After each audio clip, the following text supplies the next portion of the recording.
ఈ ఎంసెట్ లేదా ఎఫ్సెట్లో మంచి ర్యాంక్ రాని విద్యార్థులకు బెస్ట్ ఆల్టర్నేటివ్ సిఎస్ఈఎంఏ కోర్సులు అడ్మిషన్లు జరుగుతున్నవి. అందరికీ నమస్కారం. నా పేరు మాధురి. మీరు చూస్తున్నది సుమన్ టీవీ నెట్వర్క్. ఈ రోజు మనతో పాటు ఉన్నారు ప్రముఖ జ్యోతిష్య వాస్తు పండితులు నానాజీ పట్నాయక్ గారు. నమస్కారం గురువు గారు. శ్రీమాత్రే నమః. గురుగారు, ఒక ఫ్యామిలీ ముందుకు నడవాలంటే మెయిన్ భార్యాభర్తలు ఇద్దరు చాలా అన్యోన్యంగా ఉండాల్సిందే అండి. కానీ ఒకళ్ళు ఉన్న ఒక ఆ నెగిటివ్ ని ఒకళ్ళకొకళ్ళు చెప్పుకోలేకపోతున్నారు. ఎక్కడో సంథింగ్ ఏదో డిస్టెన్స్ వాళ్ళని దూరం చేసేస్తుందని చెప్పాలి.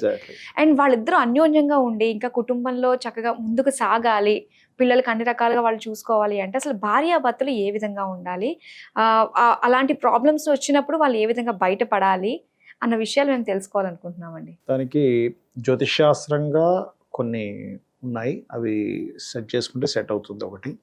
రెండవది వాళ్ళ కర్మలో ఉంటుంది, భార్యాభర్తల మధ్య అన్యోన్యత అనేది అస్సలు ఉండకూడదని. అదేవిధంగా వాస్తుపరంగా కొన్ని ఉన్నాయి. అయితే నాకు మన ఈ మధ్య ఒక మూవీ చూసినప్పుడు దీన్ని ఇక్కడ కూడా అప్లై చేయొచ్చు అనిపించింది. మీరు యానిమల్ అని ఒక మూవీ చూసారా? మీరు చూసానండి. అందులో ఒక రిలేషన్ గురించి ఒక విషయం ఉంటుంది.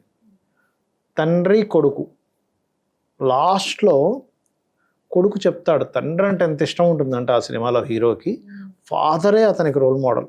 ఫాదర్ కోసం ఫాదర్ బర్త్డే అనగానే వాడు పరిగెట్టుకొని ఒక బ్యాక్గ్రౌండ్ సాంగ్ ఒకటి వస్తుంటుంది, హాట్ ఇదిగా ఉంటుందంటే అందులో లాస్ట్లో ఒక డ్రామా ఉంటుంది.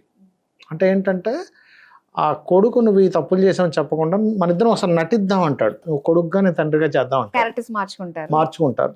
మార్చుకున్నప్పుడు అనిల్ కపూర్కి ఎంత రియలైజేషన్ వస్తుందంటే, నేను ఇంత చిరాకు పడుతున్నాను వాడి మీద అంటే వాడిని అద్దంలో చూసుకున్నట్టుగా చూపిస్తాడు అక్కడ.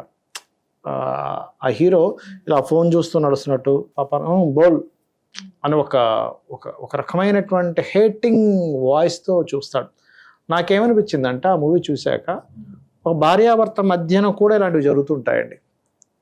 భార్య ఏదో చెప్దామని చూస్తుంటే భర్త హేట్ చేయడము కొన్ని ఇళ్లలో జరుగుతాయి. పాపం భర్త మంచివాడై కూడా భర్త ఏదైనా మంచి చేద్దామన్నా సరే భార్య చేదరించుకుంటూ ఉంటుంది. ఎప్పుడైనా ఒకసారి కనుక వాళ్ళు నిజంగా ఒక అండర్స్టాండింగ్ వచ్చి అసలు వాళ్ళిద్దరు ఎలాగ ప్రవర్తిస్తారో ఒకరికొకరు కనుక రివర్స్ అయ్యి చూసుకుంటే ఒక క్లారిటీ వస్తుంది అనిపించింది నాకు. నిజమే, అవునండి. కదా, అంటే ఆ సినిమాలో ఎలా అయితే చేశారో అలా ఒక్కసారి మార్చుకోవాలి వాళ్ళ క్యారెక్టర్స్. మార్చుకుంటే అప్పుడు వెరీ క్లియర్గా అర్థంలాగా అనిపిస్తుంది వాళ్ళ ఇది. అరే నిజమే కదా, ఆ వ్యక్తి అలా అన్నప్పుడు నాకు ఇలా అనిపించిందా. ఎందుకంటే మనకు అనుభవం వచ్చేదాకా కూడా అవతల వాళ్ళు ఎంత కష్టపడుతున్నారు. ఇప్పుడు చూడండి, చాలా సింపుల్గా టీ పెట్టి ఇచ్చారు, టీలో చక్కెర, ఏమిటి నీ మొహంలా ఉంది పడేయడం చాలా ఈజీ.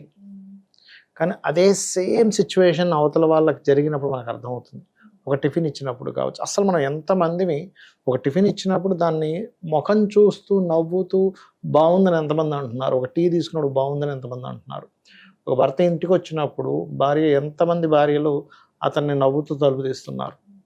అలా తీసేవాళ్ళు ఉన్నారు, తలుపు తీసి పలకరించే వాళ్ళు ఉన్నారు, ఒక గ్లాసు నీళ్ళు ఇచ్చేవాళ్ళు, అసలు పట్టించుకునే వాళ్ళు కూడా ఉన్నారు. స్త్రీమూర్తుల్లో ఉన్నారు, పురుషుల్లో కూడా అస్సలు పట్టించుకొని భార్యను అస్సలు వాల్యూ ఇవ్వకుండా పట్టించుకునే వాళ్ళు ఉన్నారు. వాళ్ళు ఒకరికొకరు చెప్పుకోవాలంటే, నువ్వు ఇలా చేస్తున్నావు అని చెప్పుకోవాలంటే కూడా ఎందుకు అవసరమై ఇప్పుడు పెద్ద గొడవ అవుతుంది. ఒకళ్ళు చేసేది ఒకళ్ళు నచ్చదు, చెప్తే మళ్ళీ ఇంకే గొడవ అవుతుందని సైలెంట్ ఉంటారు. కానీ ఆ సేమ్ కాన్సెప్ట్ నా మూవీలో తండ్రి కొడుకు మధ్యన పెట్టాడు. అదే భార్య భర్తలు కనుక ఒక్కరోజు కూల్గా అనుకోని గనక చేస్తే వాళ్ళలో ఒక రియలైజేషన్ వస్తుంది అనిపించింది. ఒక గంట చాలేమో అనిపిస్తుందండి. ఇది ఒక్కసారి మనకి ఎలా ఉంటుందంటే, అదేదో శ్మశాన వైరాగ్యం లాగా. చనిపోయినప్పుడు అంటే ఎవరికైనా మనం శ్మశానానికి వెళ్ళామనుకోండి, ఆ క్షణం అనిపిస్తుంది ఏది శాశ్వతం కాదు, మనం దానికోసం వెంపర్లాడుతున్నాం, దీనికోసం వెంపర్లాడుతున్నాం అని. ఇంటికి ఒక చెంబు నీళ్ళు వేసుకొని స్నానం చేయగానే మళ్ళీ మొత్తం పోతుంది. దాన్ని శ్మశాన వైరాగ్యం అంటారు.